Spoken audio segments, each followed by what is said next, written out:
नमस्कार, बहुत स्वागत है आपका। मैं हूं आपके साथ सुमित शर्मा। सीएम भूपेश बघेल उप पुलिस अधीक्षकों के 12वें दीक्षांत समारोह में शामिल हुए। मुख्यमंत्री भूपेश बघेल ने परेड की सलामी ली, निरीक्षण भी किया।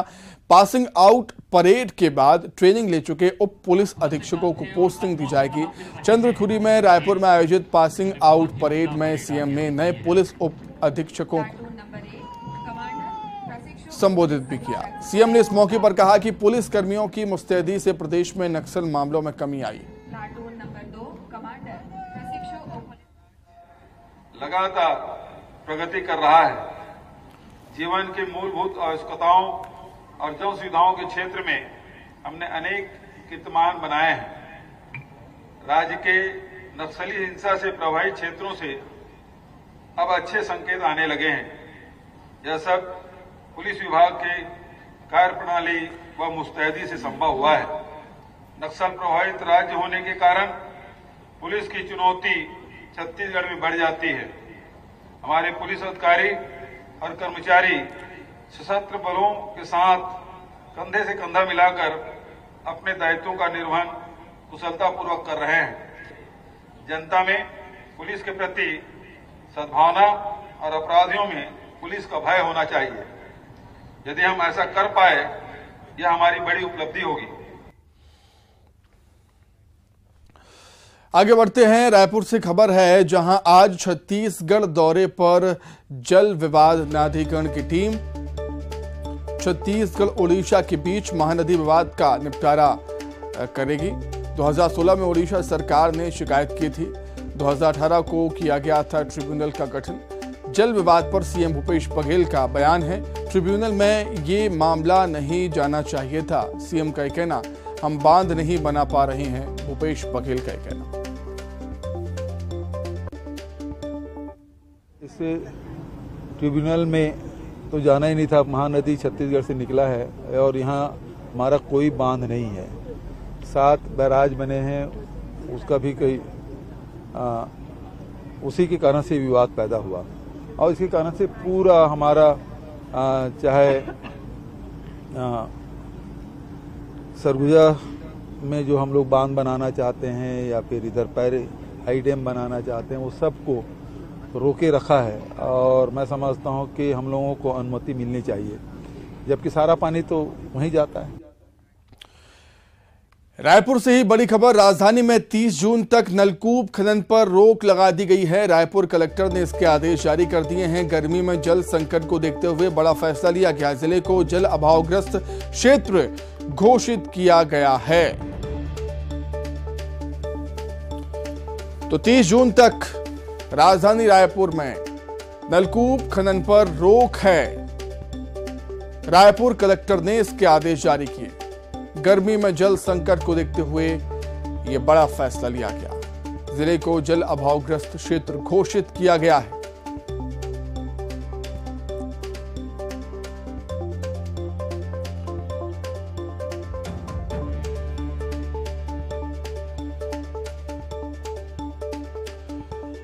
तो क्या कुछ हालात हैं फिलहाल जल संकट को लेकर और संवर्धन को लेकर, क्या प्लानिंग है प्रशासन की, वो हम जानेंगे। हमारे साथ रायपुर से तनु वर्मा हमारी सहयोगी जुड़ गई लाइव। तनु, 30 जून तक नलकूप खनन पर रोक लगाना गंभीर विषय है और कहीं ना कहीं चिंताएं भी बढ़ती हुई जल संकट को लेकर, हालांकि ये बड़ा फैसला है। जी देखिए, गर्मी के मौसम को ध्यान में रखते हुए राजधानी रायपुर में 30 जून तक नलकूप खनन पर रोक लगा दी गई है और राजधानी रायपुर को 30 जून तक जल अभाव क्षेत्र भी घोषित कर दिया गया है। इस संबंध में कलेक्ट्रेट में आदेश जारी कर दिया गया है और गर्मी के मौसम को देखते हुए पीने के पानी पर्याप्त मात्रा में उपलब्ध कराने के उद्देश्य से ये प्रतिबंध लगाया गया है, जिसमें आदेश जारी के अनुसार 30 जून तक किसी भी प्रकार के नलकूप खनन के लिए पहले अधिकारी से अनुमति लेना पड़ेगा और इसके साथ ही इस अवधि में पीने के पानी या पेयजल के अलावा अन्य किसी भी प्रकार के प्रयोजन के लिए भी नलकूप खनन नहीं किया जा सकेगा। और इसके साथ ही गवर्नमेंट, सेमी गवर्नमेंट एवं नगरीय निकायों को अनुमति लेने की ज़रूरत नहीं है और अगर किसी भी व्यक्ति द्वारा इन नियमों का उल्लंघन किया जाता है तो उसके खिलाफ कार्रवाई की जाएगी। जी ठीक है तनु, आपका बहुत धन्यवाद जुड़ने के लिए, तमाम बातचीत के लिए आपका बहुत शुक्रिया। चलिए अब आगे बढ़ते हैं। जगदलपुर के पखनार गांव को पक्की सड़क का आज भी इंतजार है। गांव में कोई बीमार पड़ जाए तो 102, 108 एम्बुलेंस की सुविधा नहीं मिल पाती। मरीजों को स्वास्थ्य केंद्र पहुंचाने के लिए एकमात्र कावड़ ही सहारा है। तस्वीरें आप देख सकते हैं यहां पर। ग्रामीण कावड़ में ही बीमार मरीज को लेकर दरभा अस्पताल तक लाते हैं। पखनार गांव में मूलभूत सुविधाओं का आज भी अभाव है। हालात काफी चिंतनीय है, निराशाजनक हालात। जब कोई बीमार पड़ता है तो उसको एम्बुलेंस तक कैसे पहुंचाया जाता है, ये आप तस्वीरों में देख सकते हैं। सड़क नहीं होने से एम्बुलेंस गांव तक नहीं पहुंच पाती। एक अदद सड़क की दरकार। कई साल हो गए हैं ग्रामीण सड़क की मांग कर रहे हैं, लेकिन आज तक गांव तक सड़क नहीं पहुंच पाई।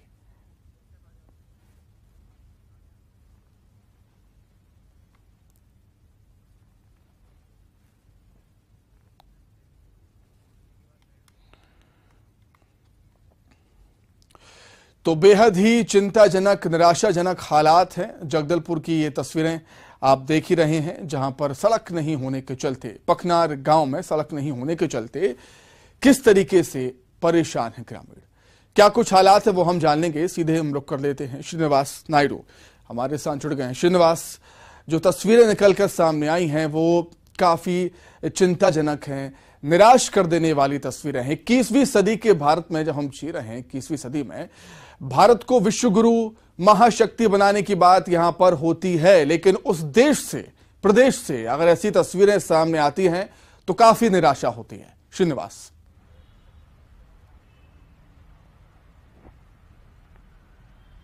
जी बिल्कुल, ये जो तस्वीर है, जो वीडियो है, ये काफ़ी चिंताजनक वीडियो सामने आया है। ये दरभा ब्लॉक के पखनार गांव का है, जहां पर एक ग्रामीण जो काफ़ी बीमार था, उसे उनके परिजनों ने कांवड़ से ले जाते हुए इलाज कराने के लिए ले जा रहे थे। चूँकि वो इलाका ऐसा है कि वहां पर 102 और 108 जो वाहन है, जो सुविधा के लिए जो होती है, वो पहुँच नहीं पाती है। पगडंडी के रास्ते से अस्पताल तक पहुँचाया जा सकता है। और ये बता दूँ कि आज जो विकास की बात करें या फिर अंदरूनी इलाकों की बात करें, लेकिन ये जो तस्वीर सामने आई है, ये तस्वीर से साफ हो गया कि आज भी अंदरूनी इलाके के ग्रामीण स्वास्थ्य सुविधाओं के लिए दो चार हो रहे हैं। जी निश्चित तौर पर जब चुनाव नजदीक आते हैं तो बस्तर में खास तौर से राजनीतिक पार्टियों का जोर रहता है। पूरी ताकत राजनीतिक पार्टियां चुनाव प्रचार में बस्तर में लगा देती हैं, लेकिन चुनाव जीतने के बाद जब विकास की बात आती है तो तस्वीरें श्रीनिवास सभी के सामने।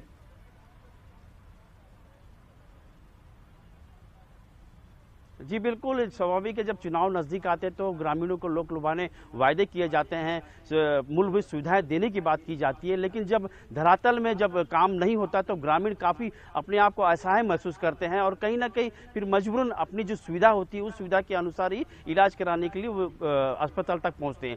ये जो वीडियो के आने के बाद हम वहाँ के बीएमओ से भी चर्चा की तो बीएमओ का साफ कहना है कि कुछ इलाके ऐसे हैं जहाँ तक सड़क नहीं है और उस सड़क वहाँ तक पहुँचने के लिए गाड़ी नहीं पहुँच पाती है। ऐसे में जो स्टाफ है वहां तक नहीं पहुंच पाता, मजबूरन ग्रामीण अस्पताल को पहुंचने के लिए मजबूर होते हैं।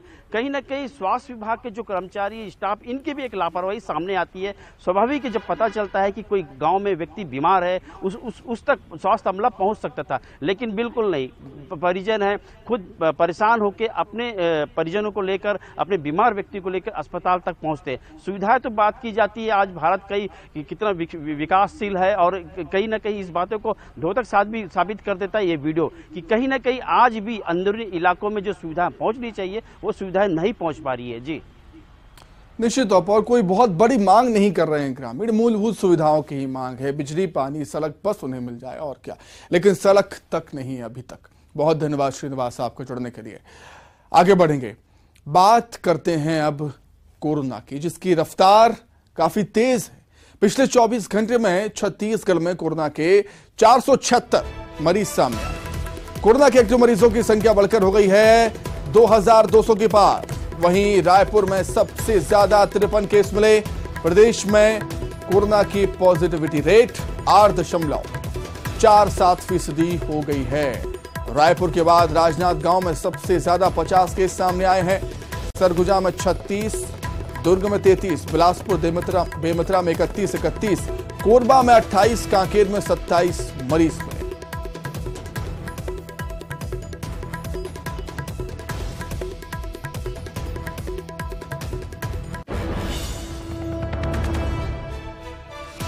पूरे छत्तीसगढ़ में कोरोना अपनी रफ्तार से बढ़ रहा है। 476 नए केस सामने आए हैं पिछले 24 घंटे में। सबसे ज्यादा राजधानी रायपुर में ही केस सामने आए।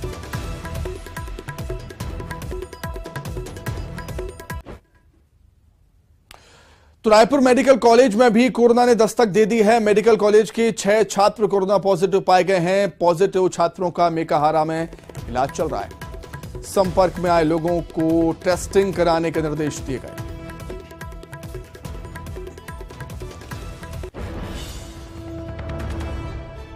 तो मेडिकल कॉलेज में भी दस्तक दे दी है अब कोरोना ने। 6 छात्र पॉजिटिव हो गए हैं। सभी का मेकाहारा हॉस्पिटल में इलाज चल रहा है और संपर्क में आए लोगों को टेस्टिंग कराने के निर्देश यहां पर दिए गए हैं और टेस्टिंग भी बढ़ा दी गई है। राजधानी रायपुर में संपर्क में आए लोगों की टेस्टिंग हो रही है।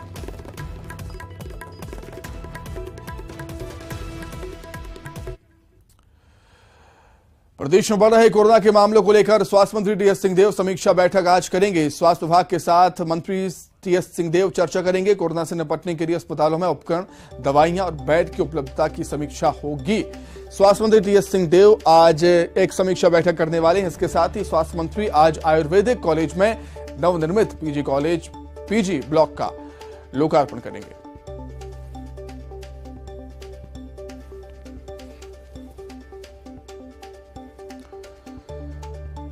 तो जिस तरीके से कोरोना अपने पैर पसार रहा है, उस लिहाज से अब स्वास्थ्य विभाग भी अलर्ट हो गया है, सतर्क हो गया है। आज स्वास्थ्य मंत्री टीएस सिंहदेव समीक्षा बैठक करने वाले हैं।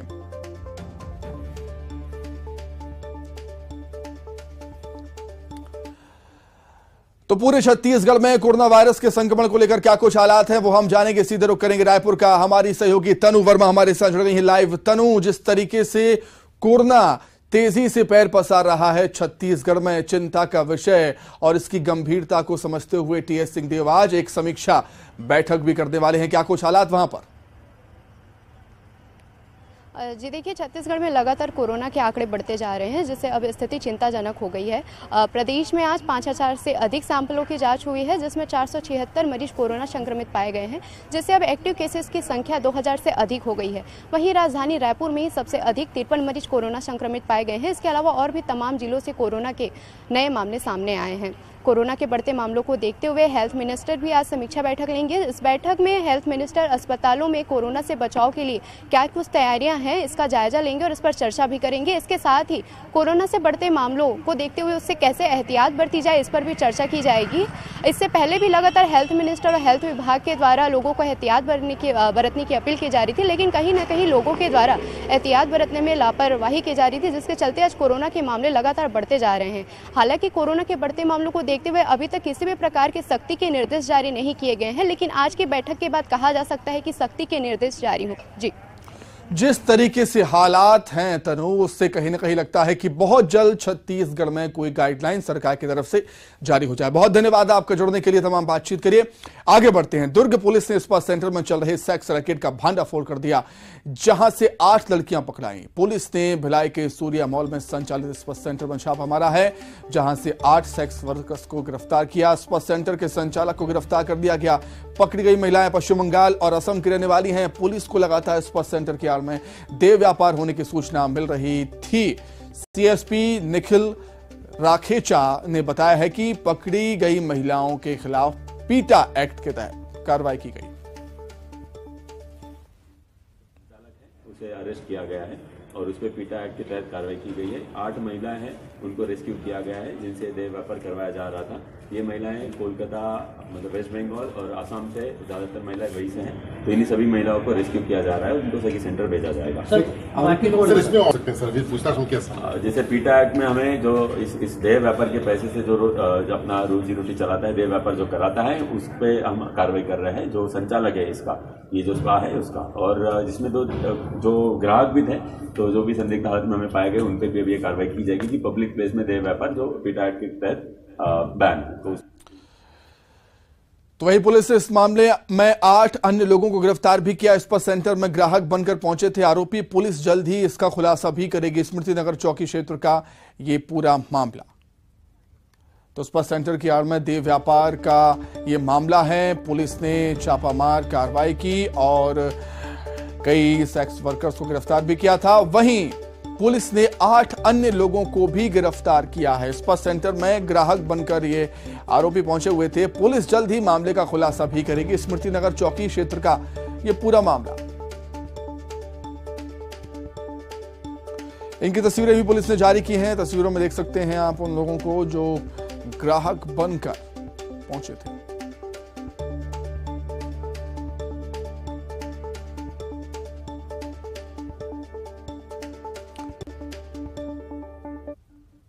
तो चलिए अधिक जानकारी के लिए सीधे हम दुर्ग का रुख कर लेते हैं। हमारे सहयोगी मिथिलेश ठाकुर हमारे साथ जुड़ गए हैं। मिथिलेश, भांडाफोड़ हुआ है यहाँ पर, जो देह व्यापार का धंधा चलाया जा रहा था, क्या कुछ और जानकारी आपके पास?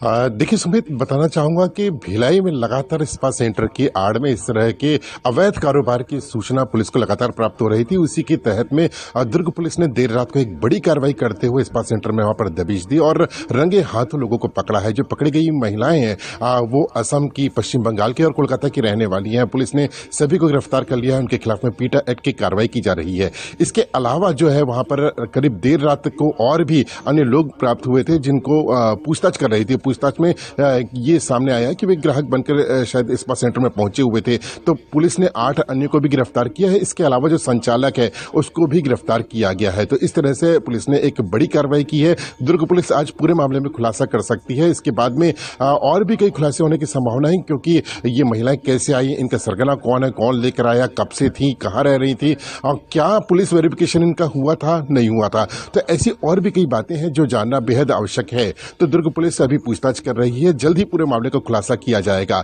लेकिन ये तय बात है कि लगातार इस तरह की घटनाएं न सिर्फ भिलाई बल्कि प्रदेश के अन्य जिलों में भी सामने आ रही हैं। तो कहीं न कहीं ये चिंता का विषय है और यहाँ पर कड़ी कार्रवाई होना बेहद आवश्यक है और साथ ही समय समय पर जांच होना भी बेहद आवश्यक है, ताकि इस तरह की जो आड़ में कोई गलत कारोबार जो संचालित कर रहे हैं उनके खिलाफ में उचित कार्रवाई की जा सके।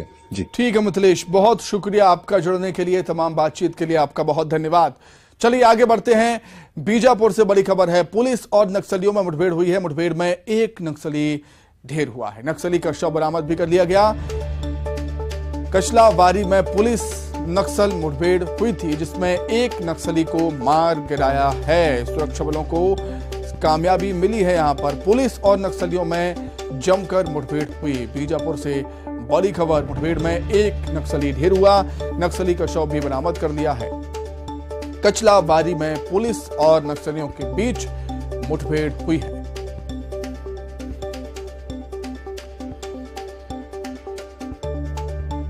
बीजापुर से बड़ी खबर आपको बता रहे हैं, जहां पर पुलिस और नक्सलियों में मुठभेड़ हुई।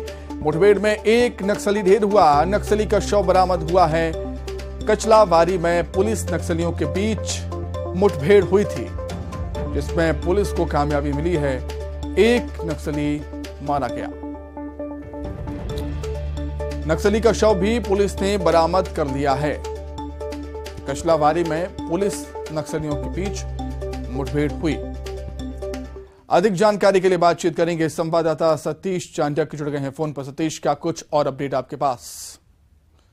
जी, आपको बता दूं कि आज सुबह करीब 8 बजे जो है बीजापुर जिले के नेमेर थाना क्षेत्र में डीआरजी जवानों के साथ में माओवादियों की मुठभेड़ हो गई और मुठभेड़ के बाद में जब जवानों ने सर्चिंग की तो वहां पर जो है एक माओवादी जो है पुरुष, उसका शव मिला और साथ ही साथ जो है एक माओवादी घायल अवस्था में मिला और 2 और नक्सलियों को गिरफ्तार कर दिया गया है।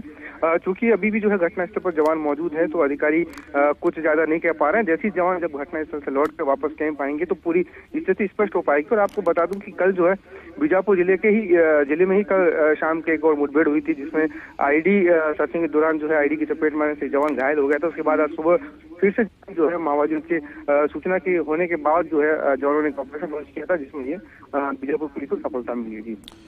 सत्यनारायण, आपका बहुत शुक्रिया तमाम जानकारी के लिए। गर्मी बढ़ने के साथ ही कवर्धा के जंगल में आग लगने की घटनाएं भी बढ़ गई हैं। चिल्फी के आसपास जंगल में आग लगने से वन जीवों पर खतरा मंडराने लगा है। वन विभाग की टीम जंगल में लगी आग को बुझाने की कोशिश कर रही है। वन विभाग ने लोगों से महुआ चुनने के लिए जंगल में आग नहीं लगाने की अपील की है। तस्वीरें भी निकलकर सामने आई। जैसे जैसे गर्मी बढ़ रही है वैसे वैसे आगजनिक घटनाएं भी लगातार बढ़ती ही जा रही है। कवर्धा के वनांचल चिल्फी के आसपास जंगल में आग लगने से वन संपदा को नुकसान तो हो ही रहा है, वन जीवों पर भी खतरा मंडराने लगा है। कौन है आग लगा है? फिलहाल क्या कुछ अपडेट है आग को लेकर, जंगल की आग को लेकर, वो हम जानेंगे। मनीष मिश्रा हमारे साथ जुड़ गए हैं लाइव। मनीष, काफी चिंता का विषय है क्योंकि जंगल में आग लगती है, वन संपदा को नुकसान तो होता ही है, जंगली जानवरों पर भी खतरा मंडराने लगता है इस आग से। फिलहाल क्या अपडेट है आग को लेकर, क्या कुछ कोशिशें बुझाने में, आग को बुझाने की हो रही? बिल्कुल सुमित, जैसे कि गर्मी का मौसम अभी बढ़ने के बाद से जो आगजनी की घटनाएं भी बढ़ गई हैं। वनांचल क्षेत्र में जो है लगातार आगजनी के मामले सामने आ रहे हैं और वन अमला तो अपनी तरफ से बुझाने का प्रयास कर ही रहे, लेकिन दूसरी तरफ वनांचल क्षेत्र है जहाँ पहुंच पाना कठिन है। ऐसे क्षेत्र में आग जो है तेजी से फैल रही है और इसका नुकसान भी देखने को मिल रहा है। और जो वन औषधि है इसको नुकसान हो रही है, इमारती लकड़ियां जल रही है। इसके अलावा जो वन्य प्राणी है उनको भी काफी इससे नुकसान है, जो डरकर रिहायशी क्षेत्र में पहुंच रहे। रिहायशी क्षेत्र में पहुंचने के बाद उनको अपनी जान गंवानी पड़ रही है। अभी 2 दिन पहले ही एक जो चीतल है वो ग्रामीण क्षेत्र में पहुंचा था, जिसे बच्चों ने काफी दौड़ाया, कुत्तों ने दौड़ाया, जिसके बाद उसकी मौत हो गई थी। तो इस तरह के जो घटनाएं भी वो सामने आ रही है, इसकी वजह वही मानी जा रही है कि पानी की तलाश में एक तो पहुंचते हैं, दूसरी यही कि आगजनी की घटना से बचने के लिए जो वन्य प्राणी जो मैदानी क्षेत्र में पहुंच रहे हैं तो उससे नुकसान भी हो रहा है। और वन अमले की अगर हम बात करें तो उनके द्वारा जो प्रशिक्षित वनकर्मी है उनके द्वारा आग बुझाने का प्रयास किया जा रहा है। पत्तों को 1 से 2 किलोमीटर जहाँ आग लगी रहती है उनसे दूर किया जा रहा है, जो नालियां बनाकर आग फैले इसे रोकने का प्रयास। निश्चित तौर पर गंभीर विषय। बहुत धन्यवाद मनीष, आपका जुड़ने के लिए, तमाम बातचीत के लिए आपका बहुत शुक्रिया। चलिए आगे बढ़ते हैं। बिलासपुर से बड़ी खबर, जहां कार में स्टंट करने का सिलसिला थम ही नहीं रहा। कार में स्टंट करते युवकों का एक और वीडियो सामने आया है। सीपत रोड सरकंडा में कार में स्टंट करते दिखे हैं कुछ युवा। ट्रैफिक पुलिस ने वीडियो पर संज्ञान लिया, 7,000 रुपए का जुर्माना काट दिया। एक दिन पहले भी कार में स्टंट करते हुए स्टंटबाज नजर आए थे और इन पर 9,800 रुपए का जुर्माना लगा था। तो कार में स्टंटबाजी है कि थम ही नहीं रही। 2 तस्वीरें आपके सामने, एक वीडियो पुराना कल का और एक आज का। दोनों ही वीडियो में देख सकते हैं किस तरीके से जो कुछ युवा हैं वो कार में स्टंट करते हुए नजर आ रहे हैं, लेकिन भारी पड़ गया है इन युवाओं को। चालानी कार्रवाई हुई है अच्छी खासी। एक मामले में 9,800 रुपये का चालान काटा गया, दूसरे में 7। अधिक जानकारी के लिए बातचीत करेंगे। विनोद हमारे साथ जुड़े हुए हैं फोन पर। विनोद, लाइक्स और कमेंट्स के चक्कर में सोशल मीडिया पर जान से खिलवाड़ युवाओं का। बिल्कुल सही कह रहे हैं कि ट्रेंड सा बन गया है कि लाइक और शेयर और कमेंट के चक्कर में युवा जो है वो अपनी जान खतरे में डालने की कोशिश कर रहे हैं। और ये जो ताजा वीडियो वायरल हुआ है, सामने आया है, उसमें 2 युवा जो है वो ड्राइविंग सीट की पीछे वाली सीट में बाहर निकल करके और स्टंट करते हुए दिखाई दे रहे हैं वीडियो में। और सबसे बड़ी बात यह है कि खुद की जान तो वो खतरे में डाल ही रहे हैं, जो लोग चल रहे हैं सड़क पर उनकी भी जान को मुसीबत में डालने का काम कर रहे हैं। जुर्माना तो लगता ही है, कुछ और कड़ी कार्रवाई होनी चाहिए ताकि ऐसी घटनाएं घटित ना हो दोबारा। बहुत धन्यवाद विनोद आपका। बुलेटिन में फिलहाल इतना ही। नमस्कार।